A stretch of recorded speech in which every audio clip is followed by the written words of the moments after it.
ಚಿಕ್ಕೋಡಿ ಲೋಕಸಭಾ ಕ್ಷೇತ್ರದಲ್ಲಿ ಹಾಲಿ ಮಾಜಿಗಳ ನಡುವೆ big fight ಏರ್ಪಟ್ಟಿದೆ. ಟಿಕೆಟ್ಗಾಗಿ ಒಳಗೆ ಪೈಪೋಟಿ ನಡೆಸಿದ್ದಾರೆ. ಈ ಕುರಿತ ಒಂದು ವರದಿ ಬನ್ನಿ ನೋಡ್ಕೊಂಡು ಬರೋಣ.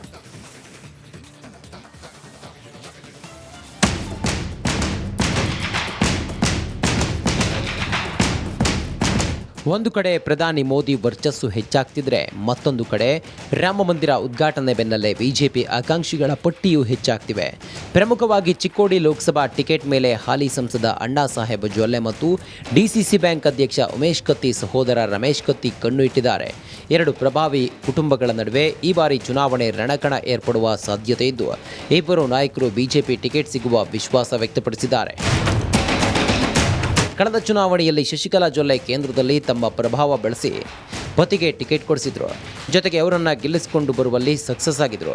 ಈ ಬಾರಿಯೂ ಟಿಕೆಟ್ ಸಿಗುವ ವಿಶ್ವಾಸ ವ್ಯಕ್ತಪಡಿಸಿದ ಅಣ್ಣಾ ಸಾಹೇಬ್ ಜೊಲ್ಲೆ ಎಲ್ಲರೂ ಪ್ರಯತ್ನ ಮಾಡಲು ಸ್ವತಂತ್ರರಿದ್ದಾರೆ.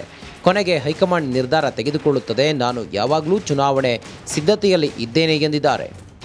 ಅಲ್ಲ, ಅದು ಹೈಕಮಾಂಡ್ದವ್ರು ನಿರ್ಣಯ ತಗೋತಾರೆ ಅಂತ ಹೇಳಿಲ್ಲ. ಯಾರು ಅನ್ನೋದು ಅವ್ರು ಹೈಕಮಾಂಡ್ದವ್ರು ನಿರ್ಣಯ. ಈಗ ನಾನು ಆಗ್ತೀನೋ ಅವ್ರು ಆಗ್ತೀನೋ ಮತ್ತೊಬ್ರು ಆಗ್ತಾರೋ ಮತ್ತೊಬ್ರು, ಎಲ್ಲರೂ ಕೂಡ ಪ್ರಯತ್ನ ಮಾಡೋಕ್ಕೆ ಸ್ವತಂತ್ರದ, ಎಲ್ಲರೂ ಕೂಡ ಪ್ರಯತ್ನ ಮಾಡ್ತಾರೆ. ಹೌದು, ನಾವಂತೂ ಅಲ್ಲ ಯಾವಾಗಲಿದ್ದರೂ ಕೂಡ ಸಿದ್ಧತೆಯಲ್ಲಿ ಇರ್ತೀವಿ, ಸಿದ್ಧತೆ ಮಾಡ್ಕೋತಾ ಇರ್ತೀವಿ. ಆದರೂ ಕೂಡ ಹೈಕಮಾಂಡ್ ಏನು ನಿರ್ಣಯಿತೋ ಅದಕ್ಕೆ ನಾವು ಬದ್ಧರಿದ್ದೀವಿ. ಅದೇ ರೀ, ನಮ್ಮದು ಒಂದೇ ಕ್ಷೇತ್ರ ಉಳಿದಿಲ್ಲ. ಇವತ್ತು 540 ಕ್ಷೇತ್ರದಲ್ಲಿ ಕೂಡ ನಾವು ಬೇಗನೆ ನಿರ್ಣಯ ತಗೊಳ್ಳಿ ಅಂತ ನಾವು ಅಂದ್ಕೊಳ್ತಾ ಇದ್ದೀವಿ. ಮತ್ತು ಈ ವರ್ಷ ಬೇಗನೆ ನಿರ್ಣಯ ತೊಗೊಳ್ಬೋದು ಅಂತ ಅನಿಸ್ತದೆ.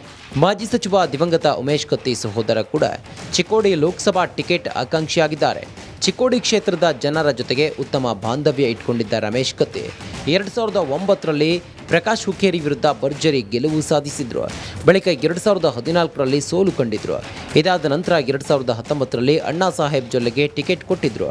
ಸದ್ಯ ಚಿಕ್ಕೋಡಿ ಹಾಲಿ ಸಂಸದರಾಗಿರುವ ಅಣ್ಣಾ ಸಾಹೇಬ್ ಜೊಲ್ಲೆಗೆ ಟಿಕೆಟ್ ಕೈತಪ್ಪಬಹುದೆಂಬ ಲೆಕ್ಕಾಚಾರದಲ್ಲಿ ರಮೇಶ್ ಕತ್ತಿ ಇದ್ದು ಟಿಕೆಟ್ ಸಿಗುವ ವಿಶ್ವಾಸ ವ್ಯಕ್ತಪಡಿಸಿದರು. ಅವಶ್ಯವಾಗಿ ನಾನು ಸ್ಪರ್ಧೆಗೆ ನಾನು ಒಬ್ಬ ಆಕಾಂಕ್ಷಿ. ಪಕ್ಷದ ವರಿಷ್ಠರಲ್ಲಿ ವಿನಂತಿಯನ್ನು ಮಾಡಿದ್ದೀನಿ.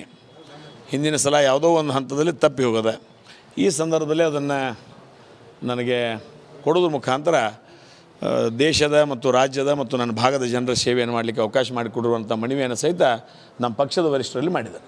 ಭಾರತೀಯ ಜನತಾ ಪಕ್ಷ ನಮ್ಮ ಮಾಡಿದ್ದು ಭಾರತೀಯ ಜನತಾ ಪಕ್ಷ.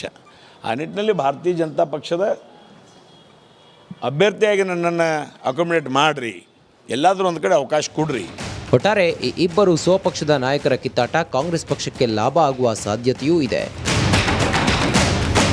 ಮೈಲಾರಿ ಪಟಾತ್, ರಿಪಬ್ಲಿಕ್ ಕನ್ನಡ, ಬೆಳಗಾವಿ.